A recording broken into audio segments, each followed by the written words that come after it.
Disclaimer: the views, opinions, and insinuations made by the host or guests do not reflect those of the show, the management, and the network. Viewer discretion is advised.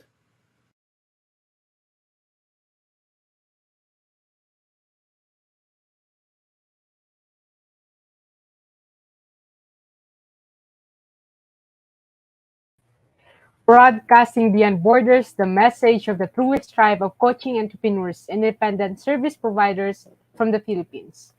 This is Life Coach Tricia for Unleash Your Voice. Now on Season 2 here at Ting Talk Broadcast, the flagship community project of coaching Ting Talk speakers from Life Coach Philippines and members of Coach A Coaching Community. I will be back shortly with my guest, Ysovel Sy from Daraga, Albay.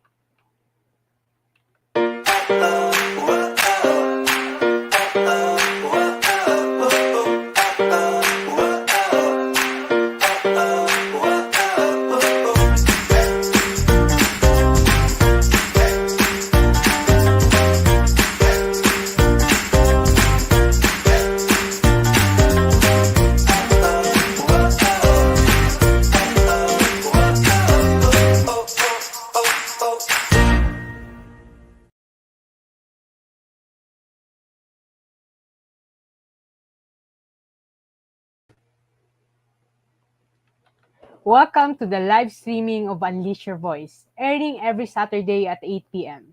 In this show, I want to help the young generation of leaders to express responsibly so that they can be free from the impressions that hinder the fulfillment of their dreams. Broadcasting beyond borders of Bicol, the adventure capital of the Philippines, on the 8th of October in the year 2022.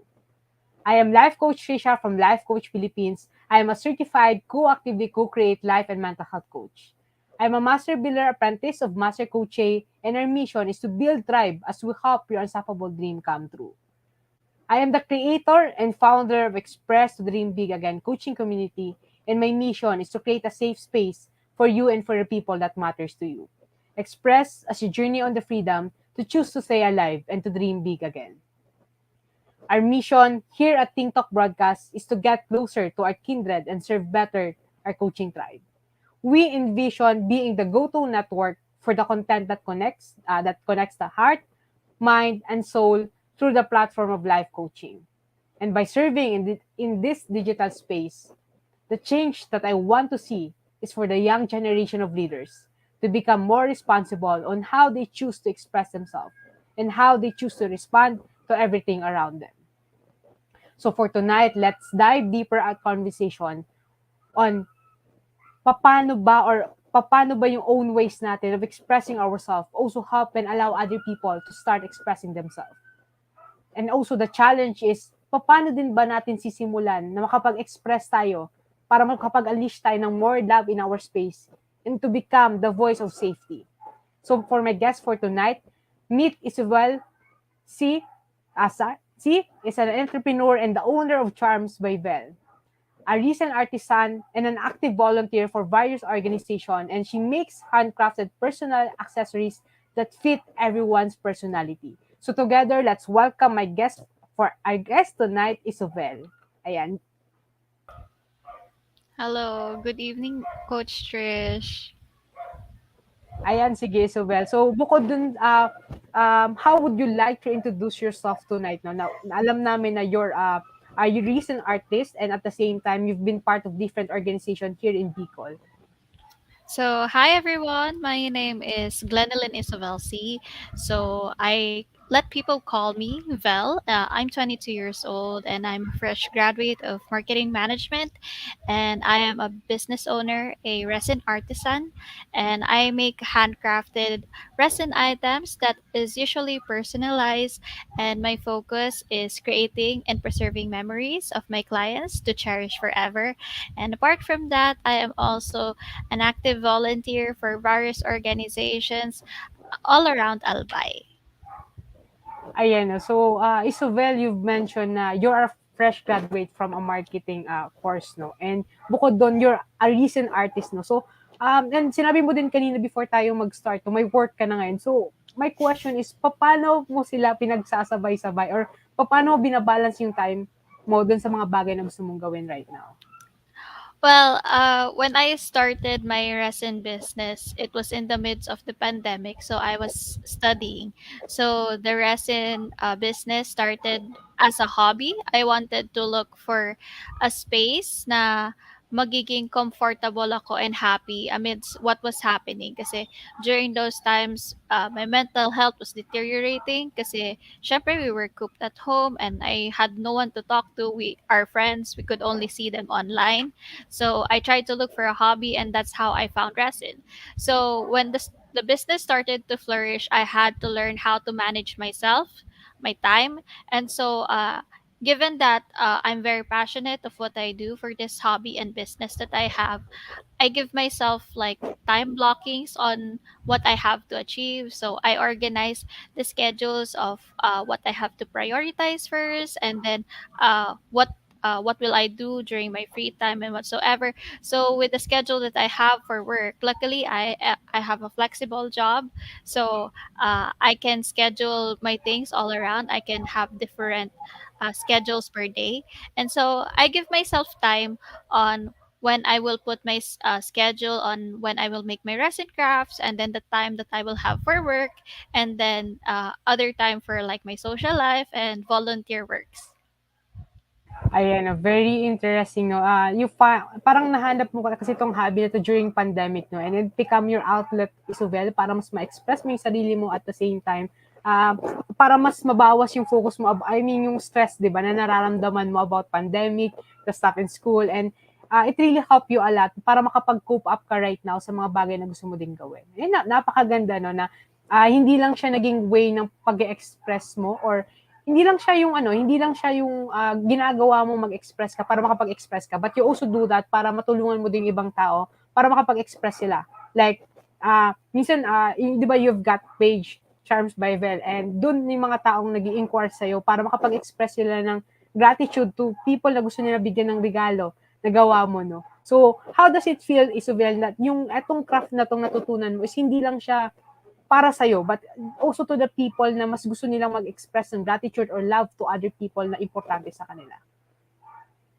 Well, first and foremost, as someone na gumagawa ng mga personalized items and then pinamimigay or kept as treasure by people, not just for gifts ng clients, but the clients themselves, I feel really good na people are able to appreciate what I do.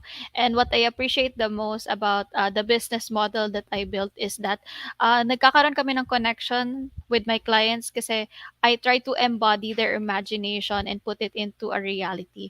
So having the chance to express yung gustong ipahiwatig ng tao na ibibigay nila, having to translate that into a piece really makes me really happy as a resin artisan.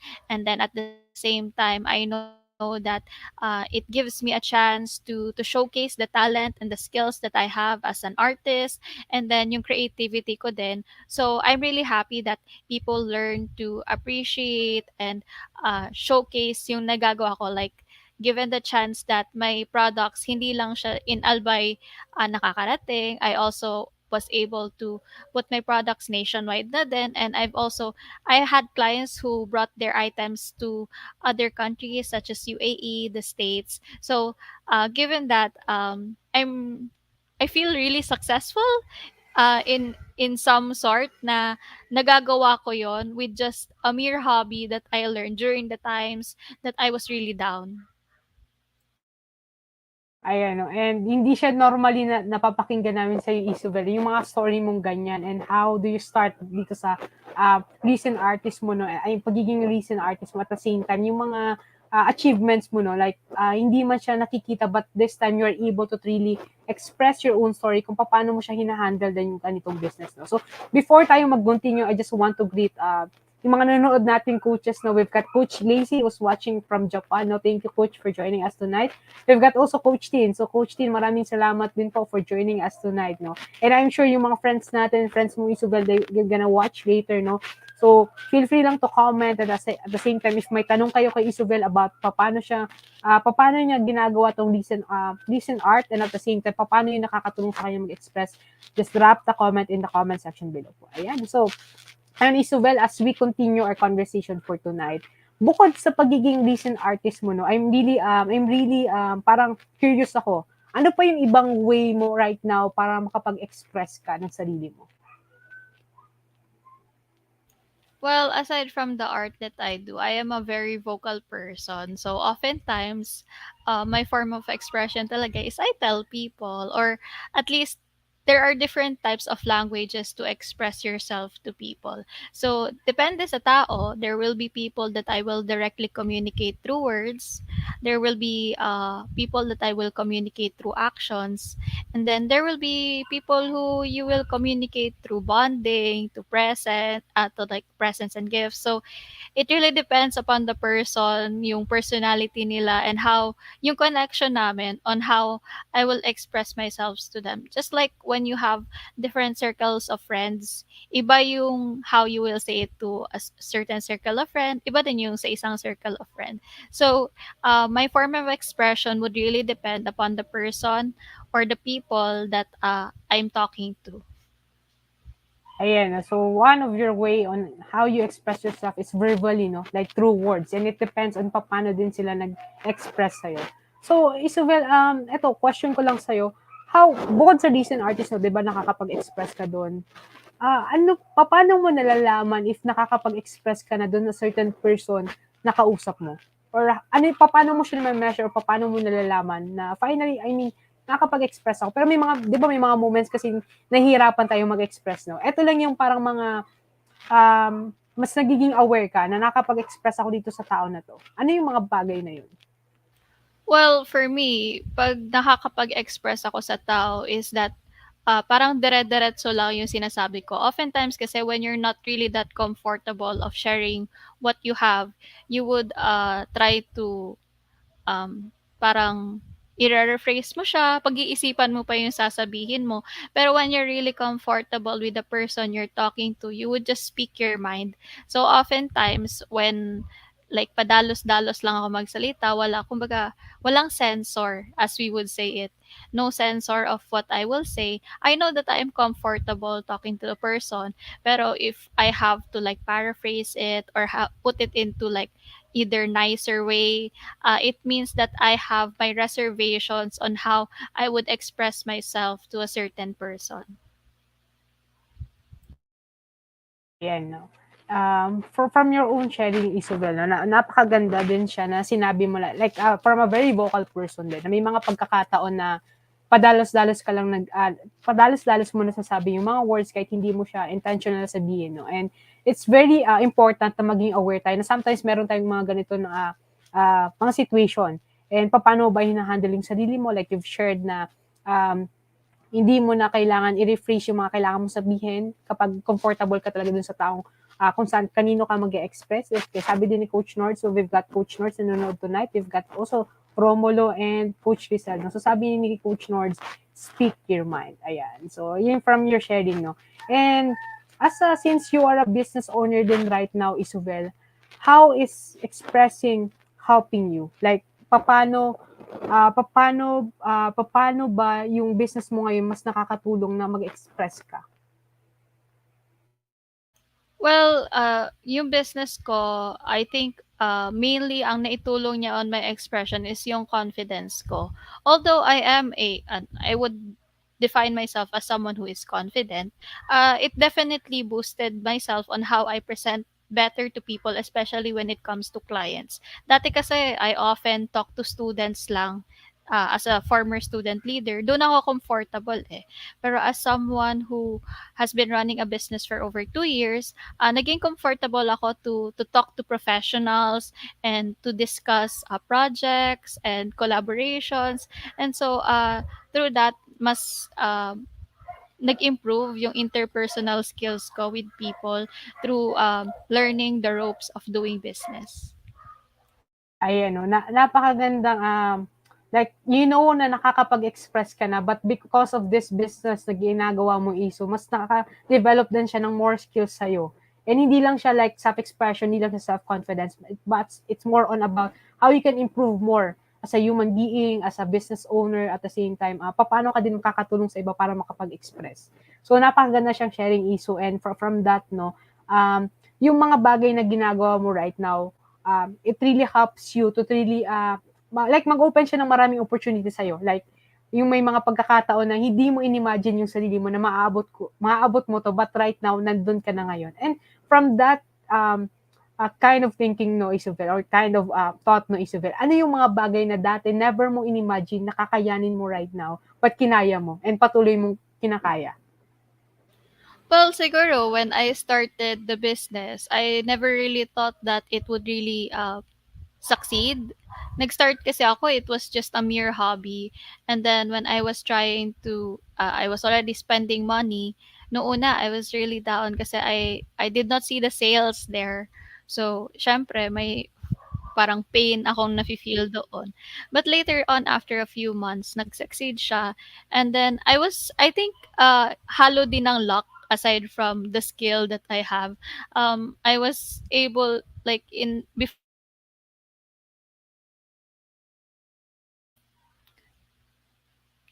before pa mag 1 year yung business ko, I was, I was interviewed in a local news TV station. So, in a like, first milestone ng business ko, hindi pa ako nagla-land ng 1 year doon. And from that interview that I had, dire-diretso na siya to having several interviews for various organizations, various business talks, and then hanggang sa I had art fairs. Actually, I have an art fair right now sa Ayala Malls, Legazpi. So, continuous yung opportunities na naibigay sa akin. And then I had multiple clients from there, and hanggang sa I had so many referrals na lang from people coming from that mere interview that I had. So I never really thought that I could make this business as like something na hindi lang siya hobby, but actually that would really provide me and really support me with what I want to do with life. So many things that I really thought no una was not possible, but now I see that in the near future I can scale it into like a bigger project. Ayan, no. And imagine, Isabel, nung hindi ka pa 1 year sa business mo, you're just a student noon, di ba? College student ka. I guess third year, di ba? Third year ka nag-start? I think second year ata ako nag-start. Wow. So, pailang taon ka na ba right now? 3 to 4 years na, tama ba? Kaka-second year ko lang nung Kaka-second. August. So I think mga nag-start ako, tama, third year na, kaka-start lang ng third year. Ayan, no. Ang galing, Isabel, no. Like, knowing your story, no, na once na you allow yourself to really express yourself, or hindi lang express, but to really discover more things that can help you as a person to really to share to other people. Ano ba yung passion ni Isabel? Masarap siya sa pakiramdam na na-appreciate siya ng ibang tao and na-recognize ka nila doon.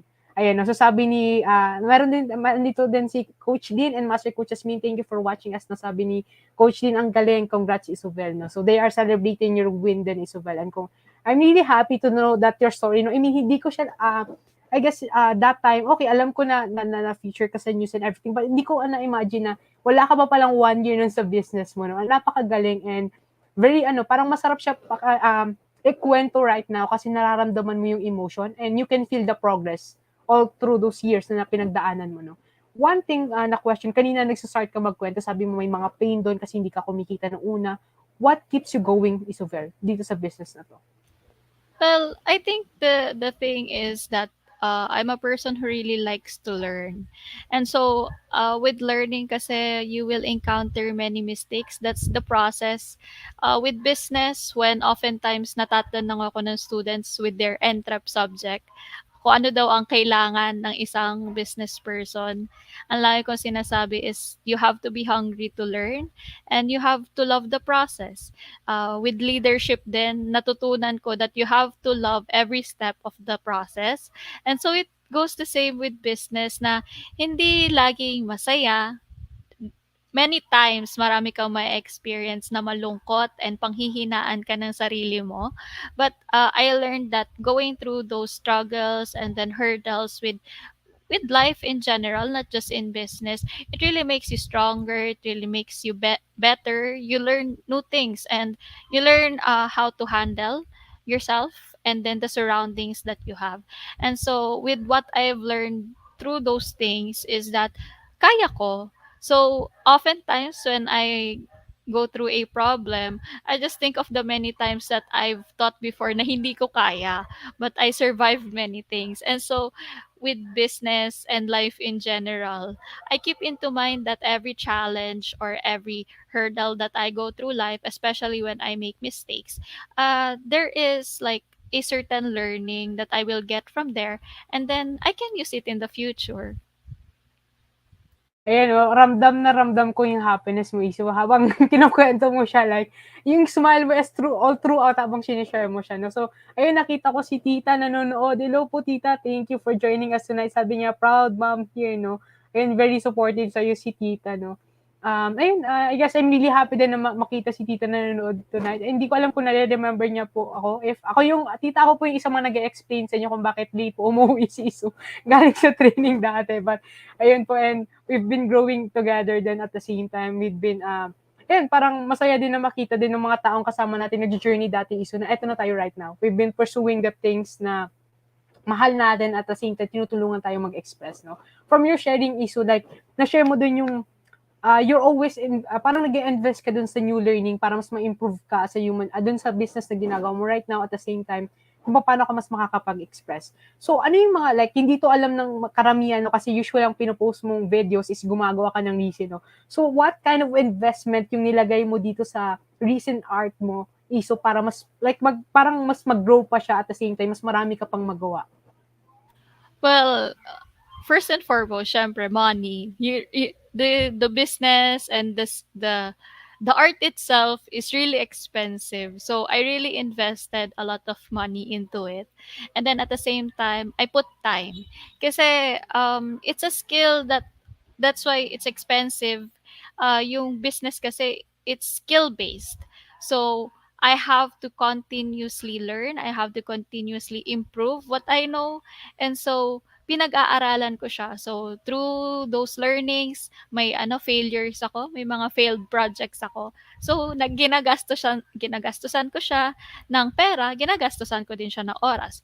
And then, of course, I think the biggest investment talaga for this is that you have to love it. So, as I've mentioned, to love the process. So although frustrating, I continuously do it because I love the hobby, I love the business, and I love learning new things.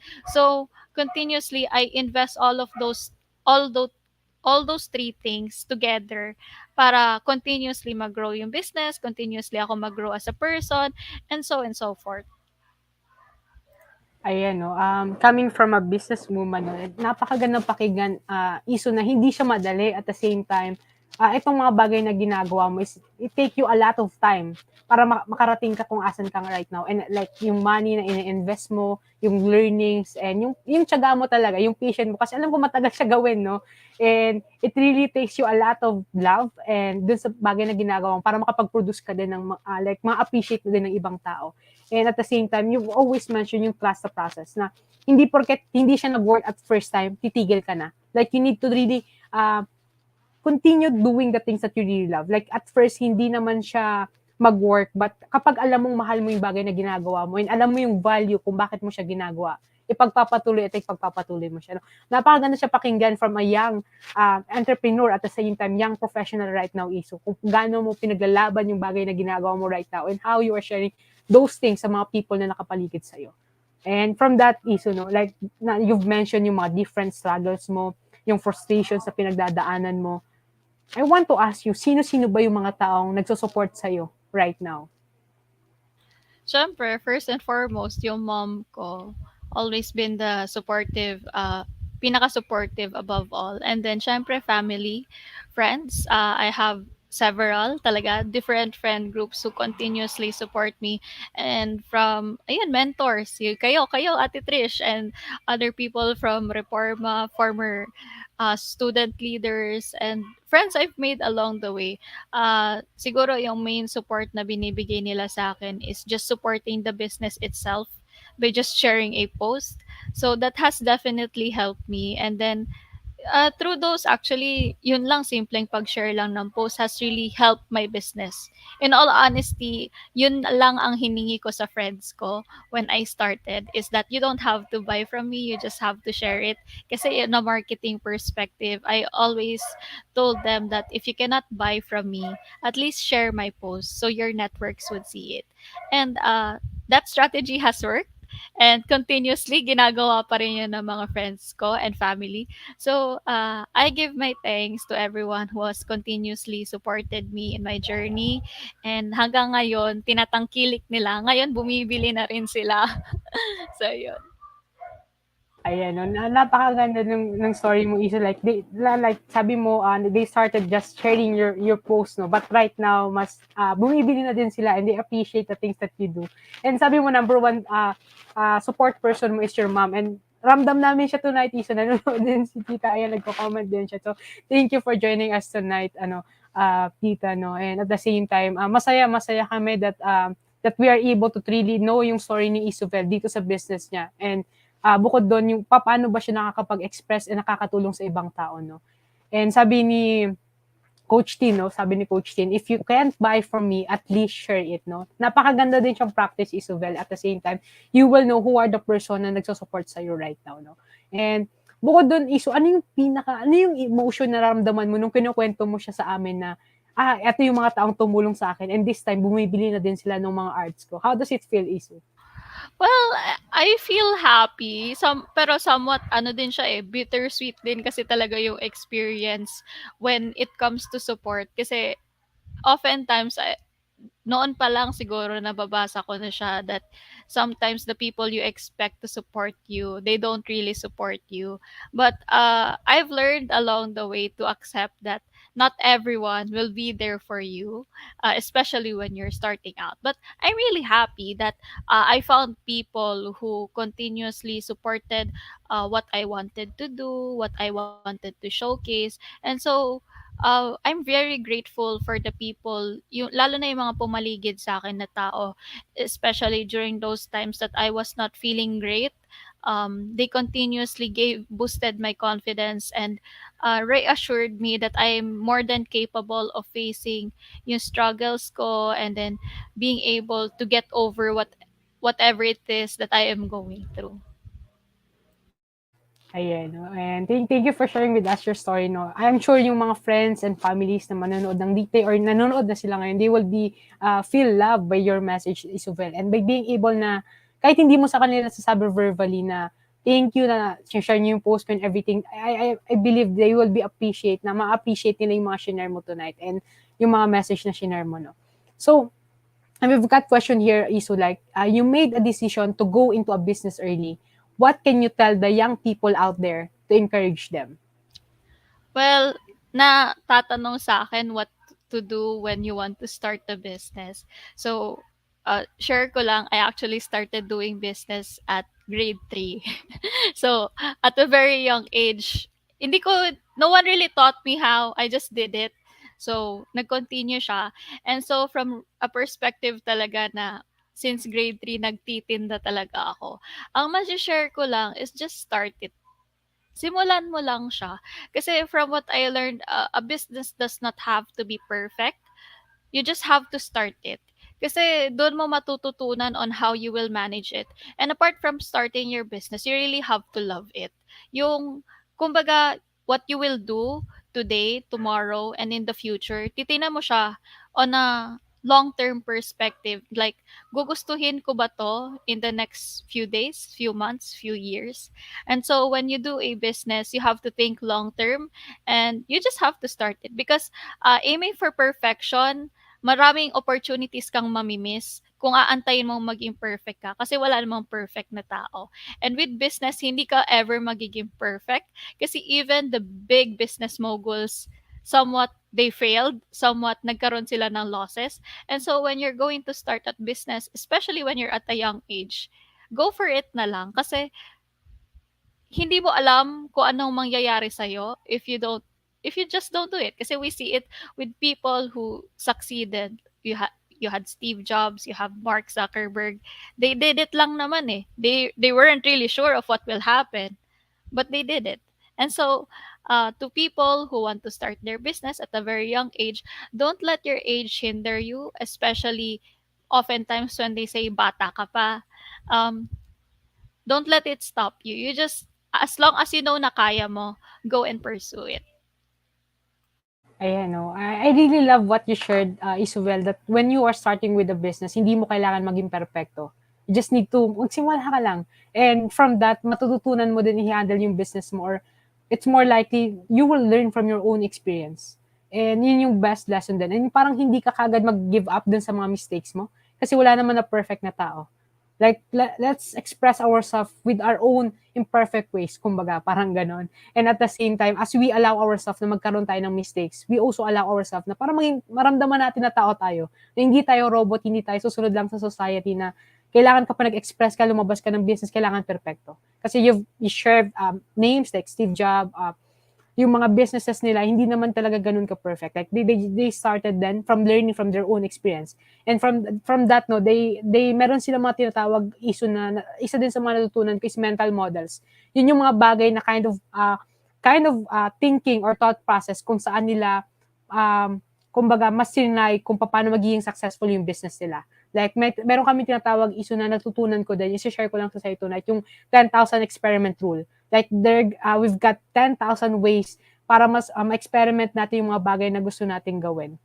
And parang bigyan mo yung sarili mo ng chance and opportunity to keep trying about the things that you really want to do. Kasi sometimes, pag minsan nag-fail tayo, sasabihin natin, ay, hindi to para sa akin kasi nag-failed na ako sa unang try pa lang.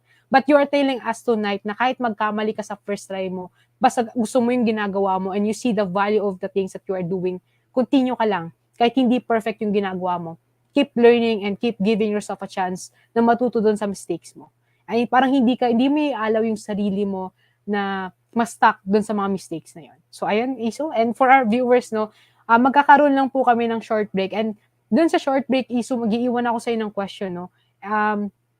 Ito yung tanong ko, and sasagutin mo siya mamaya after ng break, no. So, ito yung tanong, Iso. If you can do a recent project that shows expression, what is the picture of that? Okay, so for our viewers now, we will be back shortly right after the break po.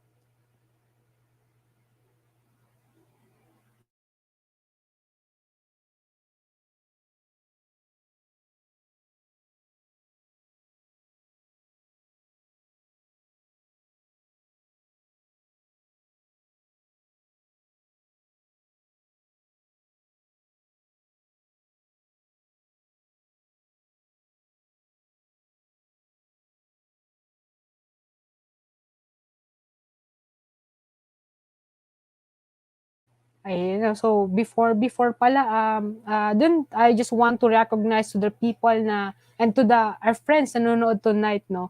I just really want to express gratitude and thank you for allowing us na ma-share namin yung story ni Ysovel kung paano siya nag-express at the same time, paano niya yung ginagamit ng way of expression niya sa business niya right now.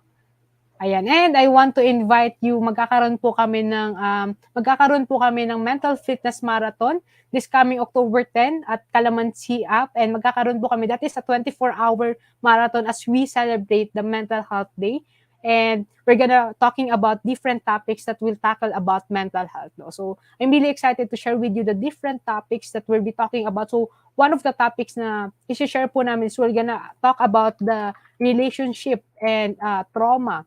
Paano ba natin siya mas ma-express at the same time, ano din yung mga bagay na pwede nating gawin so that we can really start talking about mental health. No? And one of the things then na very excited akong i-share sa inyo is yung isa pa din naming topic, we'll be talking about child safety and mental health. No? So, we're gonna do this inside Calamansi app po. We can share, masi-search nyo po yung application sa Play Store. So, pwede nyo po siya i-download and you can share it to the people around you, and at the same time, para mas mag-create po tayo ng awareness kung gaano ba ka-importante yung mental health sa atin. And I'm sure meron po tayong different topics doon sa mental fitness marathon, and hindi lang siya mag-cater sa generation namin or sa next generation or sa young generation, no? So sa young generation. No? So after noon, meron din na mag-talk about eating habits or yung stress eating natin na tinatawag, and Meron din ng pag-uusapan kung paano i-bridge yung gap ng communication ng child and a parent. So we've got different topics, so I'm really excited to share with you the space of Calamansi kung saan namin sinishare yung about mental models and paano ba natin magagamit yung mental models in um, sharing the things or ano yung pwede nating gawin para mag-improve yung mental health natin by having those mental models. So ayan, ulitin ko lang po yung break question natin. If you can do a recent project for Ysovel, no? If you can do a recent project that show expression to unleash your voice, what is the picture of that? So ayan, so we'll be having a short break po for our viewers, and for Iso, we'll be having a short break. Ayan.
As a business owner, are you overwhelmed by the need to post beautiful, engaging content every single day? Are you left wondering what to write? Tired of scrolling through stock photos that all start to look the same? Confused by complicated graphic design programs? Rise Up Creatives is here to help. Each month, we give you everything you need to create 31 days of social media content in just 5 minutes a day. Customizable captions, curated lifestyle photos, a drag-and-drop graphic design tool, and the ability to post directly to your social media accounts. No one else empowers you with these 4 resources all in one place. Each month, we help you plan your social media calendar by providing you with 31 image themes and customizable captions so you can quickly and easily create engaging content and grow your following. Simply select the image that works best for your feed or story. Then, copy the caption and customize it to fit your audience. 5 minutes a day. It's that quick. Plus, you'll absolutely love our drag-and-drop graphic design tool. Start from scratch or choose one of our beautiful templates to fit your unique brand. When you're ready to export your design, you can download, email, or post directly to your social media accounts. Here's the truth. Our world needs what you have to offer. Don't let technology or procrastination hold you back. Rise Up Creatives is more than an online resource. We're a community helping you overcome your biggest barriers to reach your greatest goals. We're here to help you rise up and be creative.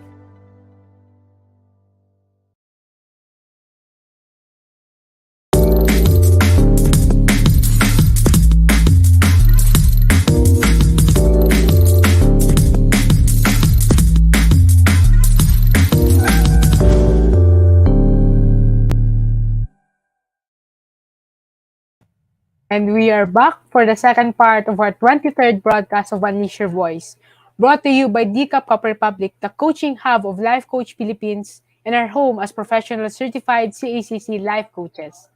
Meet our coaching tribe at DCAP Cup Republic, located at Pioneer Center Compound, Pioneer Road, Corner Brixton, in United States Capitol, Pasig City. You may come for dine-in or visit for coaching services from 10 a.m. to 10 p.m. Saturday to Thursday. You may also join the community night event happening daily from 7:30 p.m. onwards. Today, we've got Fab Saturday open mic with Coach Orvin, Comfy Sunday, Sundays for Life with Coach Hon, Nurturing Monday, Walk Along with Coach Tin, Groove Tuesday, it's all about habits with Master Coach Asmin, Purpose Wednesday, Away in a Day with Coach Giselle, Strengthening Thursday, Coaching for the Soul with Master Coach A. Our coaching hub is also an event place and a venue of choice for face-to-face classes, training, and private function. So please connect with Coach Ysovel at 0917-586-1661 for inquiry and reservation. If you are one person who desire to experience transformation in areas of health, wealth, and relationship, then I invite you to join us inside B Learning Society as one of the mental model collectors with full access pass to monthly mental model masterclass of Master Coach A that is exclusive for B Learning Society members only. B Learning Society is a tent maker of B Learning homes for mental fitness, and on top of the food and beverage discount we enjoy from Decaf Cup Republic, mental model collectors also benefit from 90-minute free coaching session with senior coaches from Life Coach Philippines.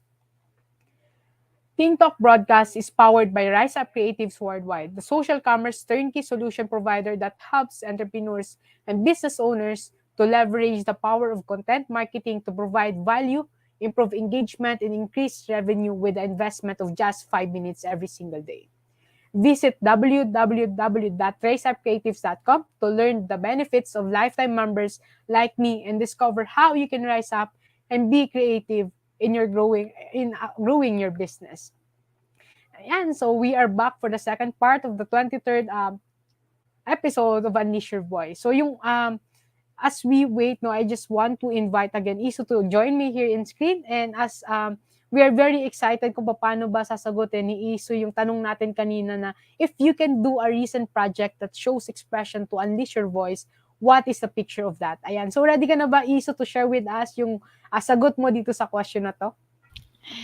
Yes, medyo napaisip talaga ako on how paano ko i-express yung sarili ko. But I think as someone who's been working with resin art, oftentimes um, I express how I feel, not just how I feel, but sometimes when I work with clients, kung paano nila i-portray is usually through flower preservations. But this time I think I'll think differently. I want to put it in a canvas rather than just a resin block. So oftentimes I work with flowers as a form of preservation or keepsake for my clients.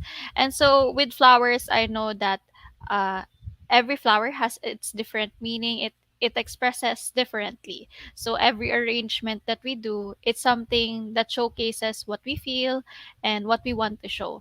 And so as someone who's worked with that, I would picture it as a canvas filled with flowers.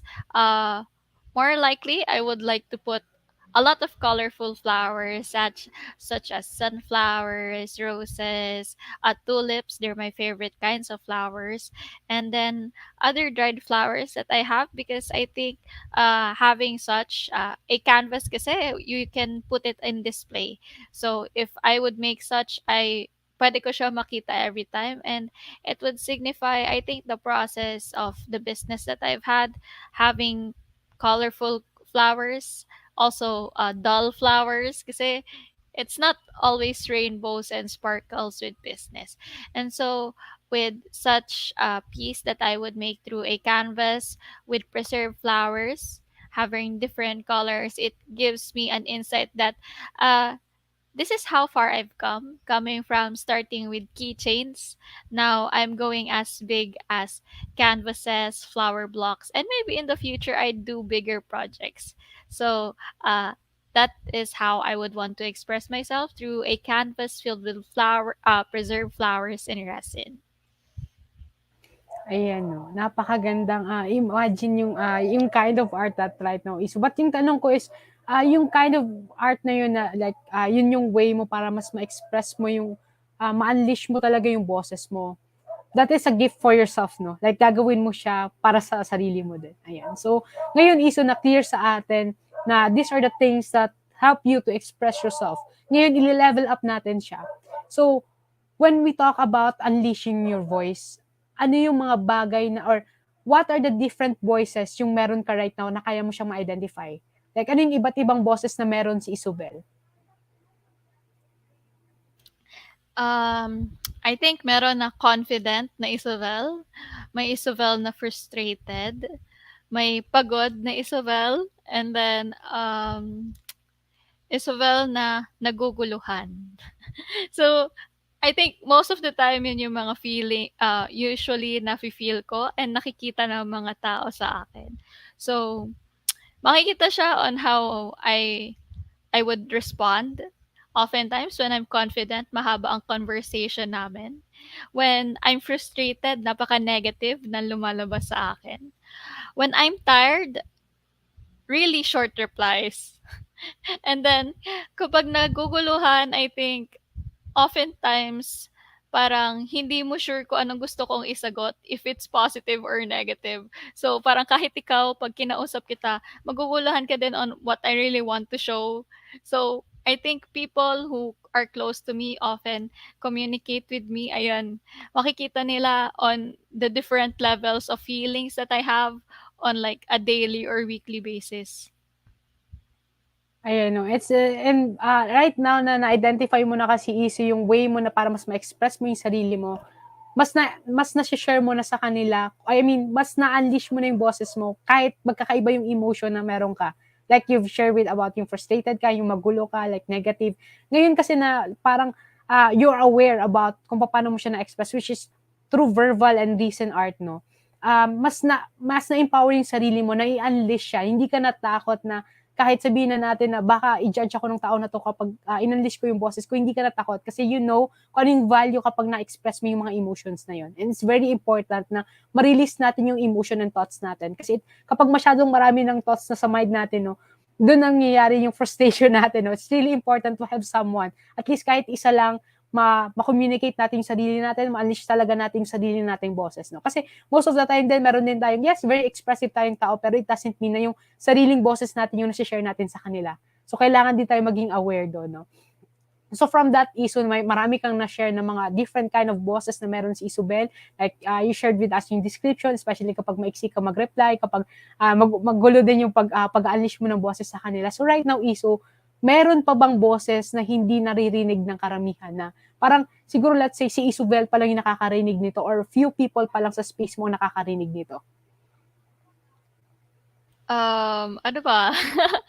I'm a very vocal person. So oftentimes, through our experiences and relationship, makikita nila yung how yung pakikitungo sa kanila kasi as I've said, very vocal person ako. Pero siguro I think yung hindi often nakikita ng mga tao sa akin is yung nauubusan ng pasensya. Kasi oftentimes, I am the type of person that will listen.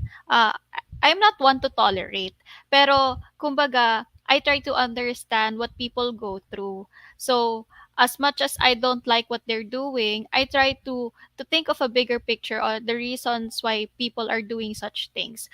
Pero, very little people lang talaga nakakita na nauubos yung pasensya ko. So, I think it's quite new to people kapag nakita nila, ay, ganyan pala siya. Kaya sinasabi na, di ba sinasabi nila, yung taong mabait, pangit magalit. So, parang ganun siya. I often don't do that kasi they see me as someone who's always happy, always really loud.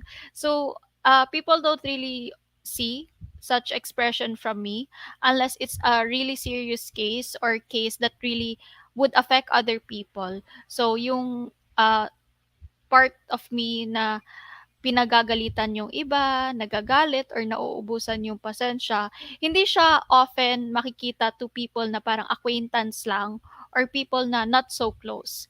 Pwede ko siya ma-express to people I'm much more comfortable with, but to people who are like general, hindi siya often nakikita kasi I try to keep it in a low minimum kasi I know how it will affect other people.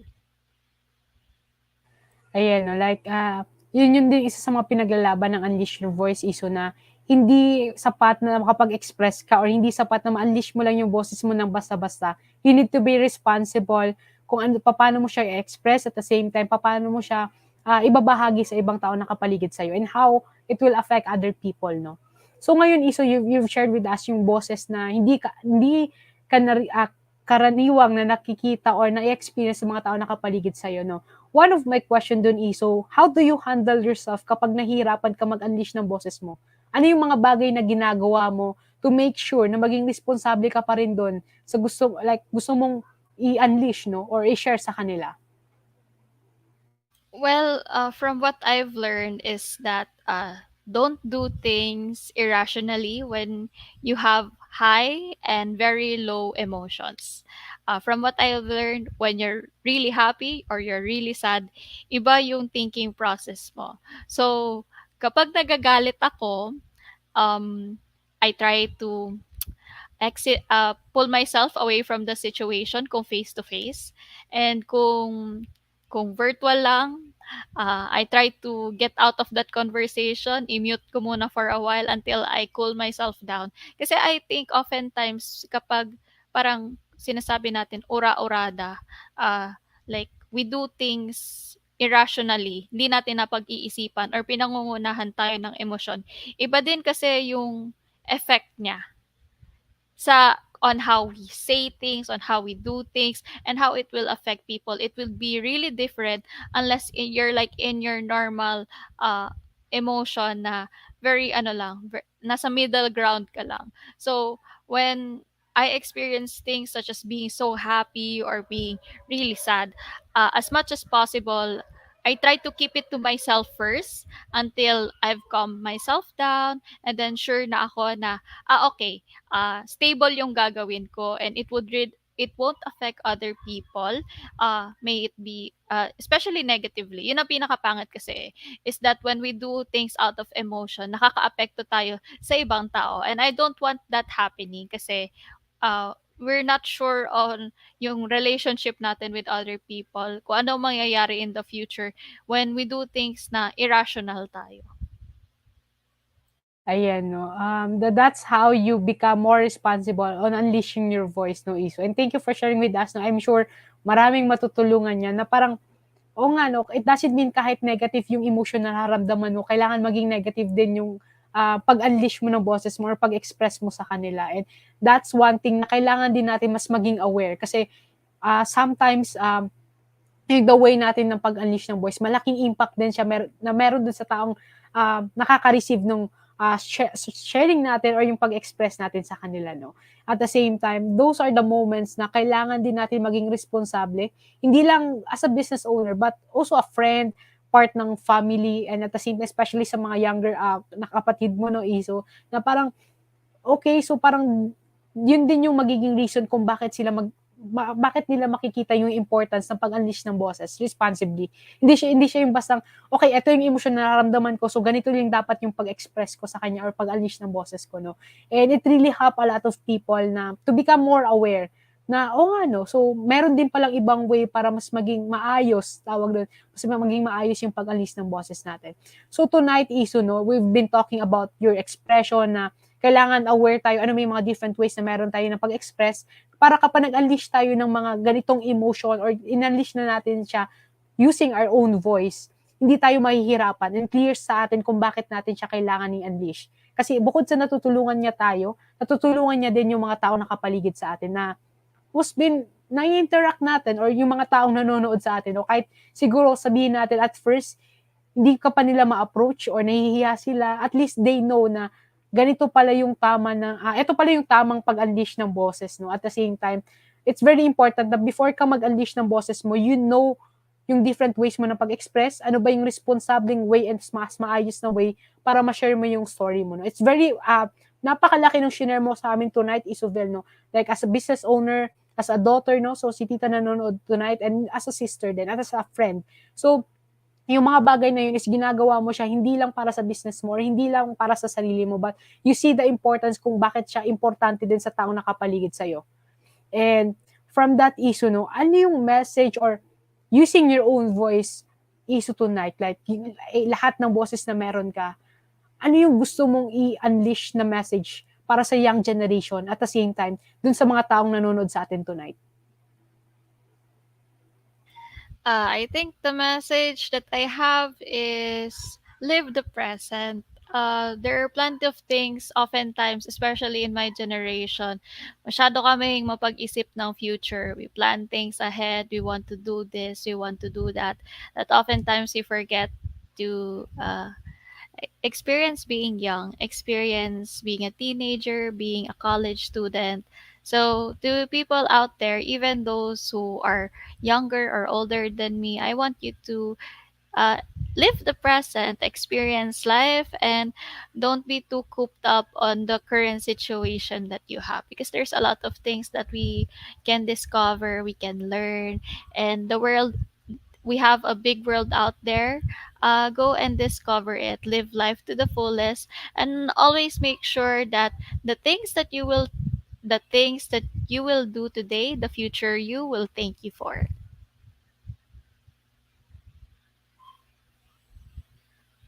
Napakaganda nung binigay mong message, Isobel, no? So from that, no, we are being yung message na yun is hindi lang siya maririnig nila dito sa live, no? They can pwede nila panoorin yung replay nito, no? So in relation to the voice that you want to unleash as an entrepreneur, what's the picture of an ideal life for Isabel 5 years from now?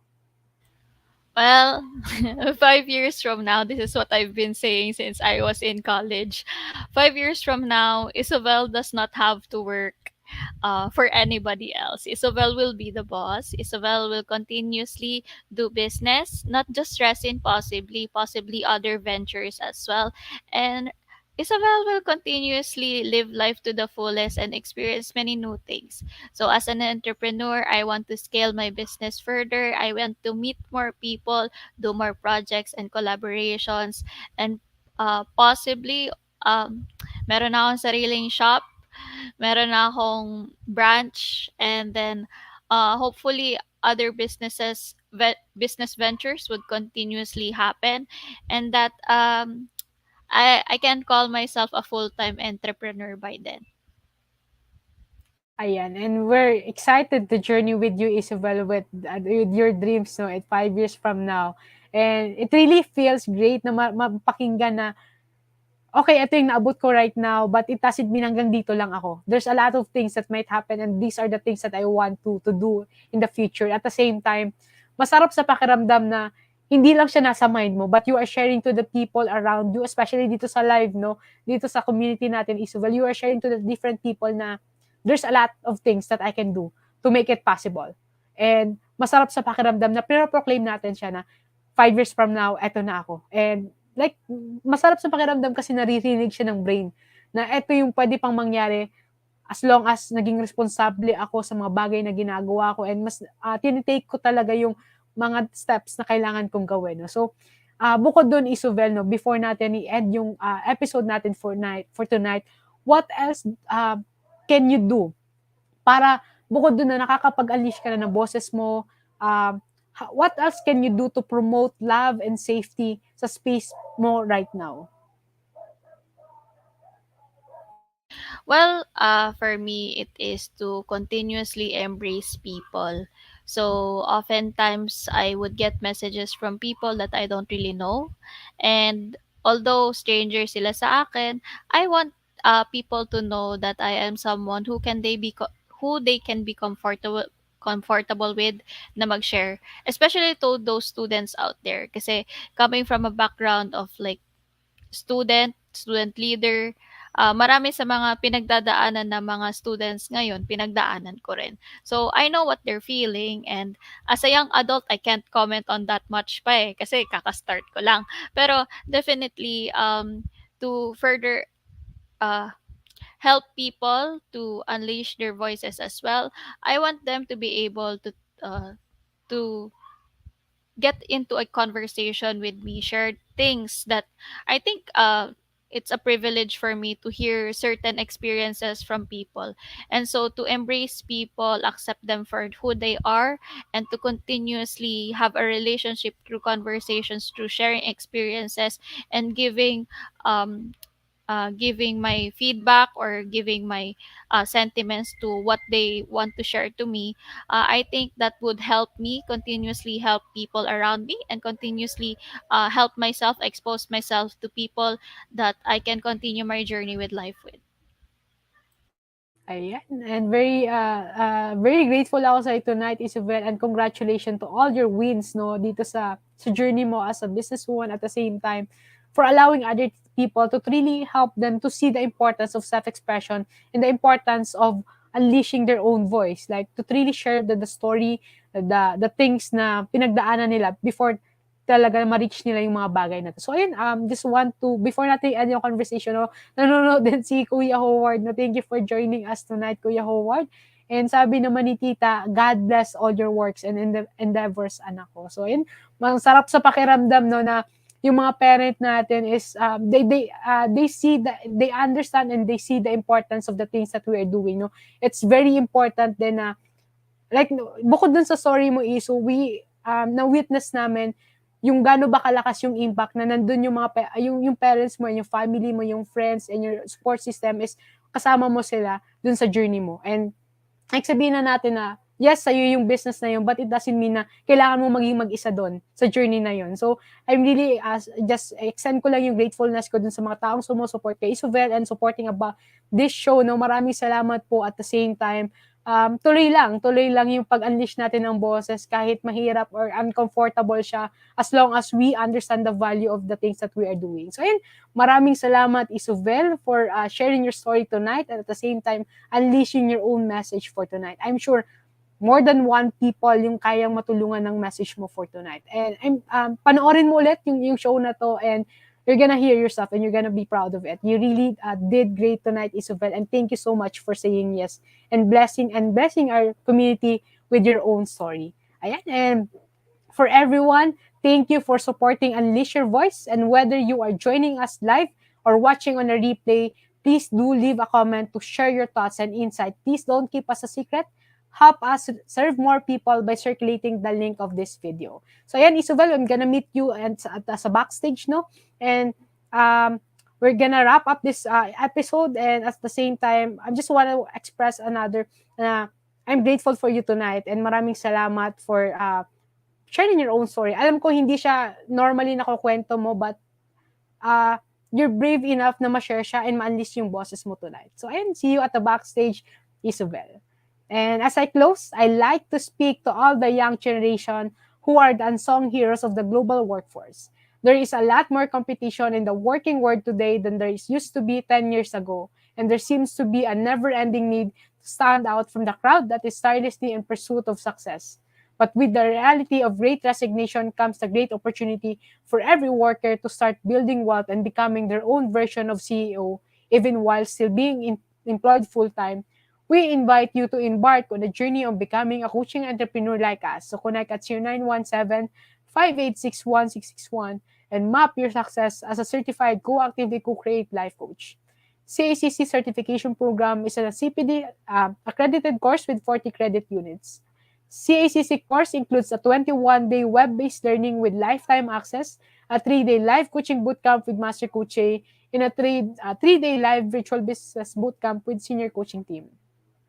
The program package also comes with done-for-you coaching programs and many other bonuses that coaching professionals to jumpstart the second fastest growing industry in the world today. Life coaching is truly a 21st century learning experience that is empowering professionals to enhance their skills in multiple domains, thereby increasingly their relevance in an increasingly complex workplace and dynamic business environment.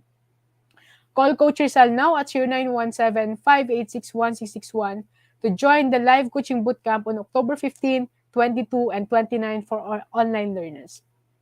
I invite you to watch the other shows hosted here at TikTok Broadcast. Please follow, subscribe, and engage in our social media accounts on Twitter, Instagram, and on YouTube. And give us your review. For partnership and collaboration, please connect with Coach Rizal at 0917-586-1661. See you in the next episode of Unleash Your Voice on October 15, 2022, live here at TikTok Broadcast. Your one coaching thought for today is, the difference between who you are and who you can be is what you do intentionally. Stop dreaming and start doing. Express to unleash love and be the voice of safety. This is us in the Philippines. Coaches like us think and talk like this. This is Life Coach Tricia, broadcasting beyond borders to advance life coaching worldwide. Love Bam Boom, Love Bam Boom, Love Bam Boom.